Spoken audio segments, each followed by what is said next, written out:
the big noise is obviously around Steven Gerrard. I mean, I think he's still under contract with the Saudi team, so I'm sure there's a few bob involved in that one if he can get that sorted. He's obviously living in the Middle East, but I think there seems to be a movement towards Steven Gerrard. He's kind of wingman. We listen to Gary McAllister, Jermaine Defoe, kind of batting their eyelids, talking about the prospect of joining them at Rangers again. Being very coy about it, but it sounds as though they're mad keen. So I think, the Rangers fans need a hero. I mean, they need somebody who's going to walk in with goodwill. I mean, Russell Martin walked in there and had zero goodwill. I mean, they were antagonistic right from the start. So he's up against it from day one, and then unfortunately couldn't get the results he needed to win them over, and it just got poisonous and toxic. So Rangers need some guy who's going to come in with a lot of goodwill. And Steven Gerrard fits that bill. Interesting from a Celtic point of view is wasn't Gerrard. I mean, obviously, he won he denied Celtic the fabled 10 in a row season, albeit it was a COVID season and a lot of weird things were happening that year.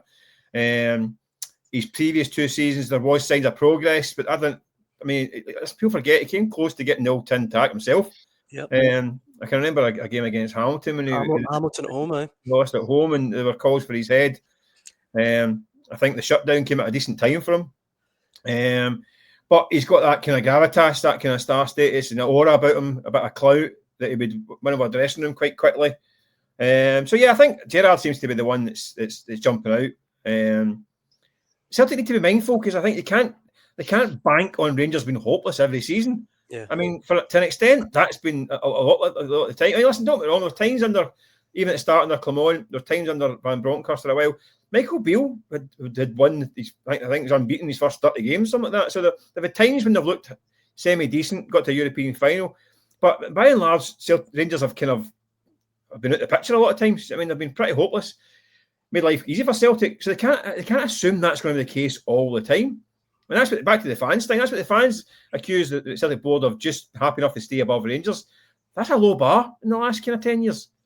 So Celtic do need to actually ignore Rangers and get their own house in order, but being mindful that at some point they're going to get it right. I do wonder as well, guys, that if the call went to Derek McInnes at Tynecastle, how that would go down, whether he'd be tempted by it, who knows? But I think he'd be. I mean, look, Chris, what do you think about Steven Gerrard? I mean, the stat goes about he won 1 trophy in 10. Was it in 10? I thought that was in 9. I think you're doing him a disservice there. Was it 10? He left in September. I don't even class that as a losing. Come on, Daniel. Daniel, you're better than that. Come on. Listen, guys, facts are facts. 1 in 10. Yeah, go on, Chris. Well, Callum Davidson won more than him, didn't he? Yep. In that. Look, so, yeah, I mean, Steven Gerrard coming back. The one thing where... And I get the sort of, a lot of Rangers fans' love for him because of, stopping, Celtic winning 10 in a row. The new Rangers manager can look at this in a couple of ways, whoever it is. What is he taking over? And that would be a concern. But then looking across the city, how strong are Celtic? And was it 9 points at this moment in time? I honestly don't think that it's impossible for Rangers to win the league this season. I think that just based on what I've seen from Celtic this season, January is the unknown. We've spoken about it earlier. Celtic just need to concentrate and put their own house in order and win games and try and get a rhythm and momentum. We haven't for the first time ever talked about Brendan Rodgers and the possibility of whether he's going to stay on or not. I mean, that tells you how how things are at this moment for Celtic and Rangers. But that would the new Rangers manager will go in and say this squad isn't good enough. I know there's just been a big overhaul at Ibrox and lots of players coming in, but their squad isn't good enough. So what's he going to say? I want 25, 30 million to spend in January. And I think and this is only off memory, my memory's terrible. If you look at the squad that Steven Gerrard inherited, and then they brought in the likes of Goldson, Ryan Kent, Jermaine Defoe, Cam Rangers, can Rangers recruit at that level again? Because that is what he will be demanding. He won't want to come in and fail.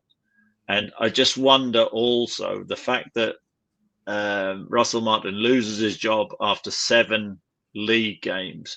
There'll be a lot of Rangers fans out there who will think that they can still win the league from this situation. But Rangers, what have we found out, or what have we sort of always known? Rangers and Celtics, managing Rangers and Celtic isn't really a project. Football, the fans don't look at it like that. It's not a project. It's about winning, and he'll want to give himself the best possible chance. But I don't know, Mick, Daniel, you'll know better than me.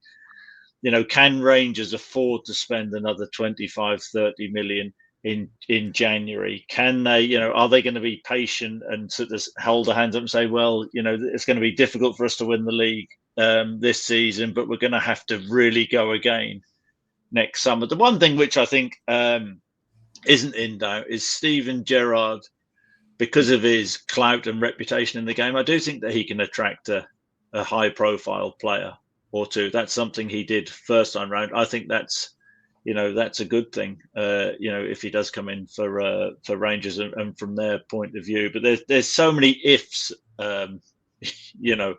with it. But if I was looking at that Rangers squad, I would be worried about getting a tune out of them before January when things can change. But I would also look at Celtic and think, what an opportunity. And I think that's where there's been a lot of anger amongst the Rangers support. You think, well, if there's ever been a season when we can topple Celtic, watching Celtic play this season, they'll view this as maybe a missed opportunity.